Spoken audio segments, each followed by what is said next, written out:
See the scramble underneath, and Diamond Stone, as he gets up, Vito Brown's head gets slammed down. Again, no flagrant foul called. It would seem to me this would fall under a flagrant 2, the potential for injury resulting from the contact, for instance, a blow to the head or a foul committed while the player was in a vulnerable position. This was a blow to the head while the player was in a vulnerable position. So, I mean, that's an either-or rule. It seems to me we had both here, Mike. What do you think of the fact that Diamond Stone was not asked to leave the game? A really curious decision and a wrong decision. And these refs are high-level officials. They work some very important games in the NCAA tournament. It's hard to understand how they could come to that conclusion, particularly in light of the fact that there was a non-contact technical called against Wisconsin. So it essentially evened out the score.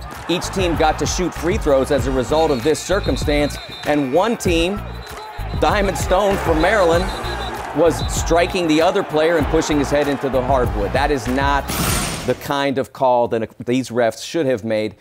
Diamond Stone should have been ejected. He should not have been allowed to continue in the game. You mentioned it. Maryland very fortunate that Diamond Stone stayed in the ballgame. When you and I were watching it live, I said to you, I said, that's a flagrant 2. I didn't see how they could come to any other conclusion, especially when you consider the fact now the emphasis on blows to the head and concussion. I mean, you can really hurt somebody. And Dave, to your point, there's nothing more vulnerable than a guy laying on the ground and someone on top of him. So Diamond Stone very, very fortunate in this situation that he was not ejected.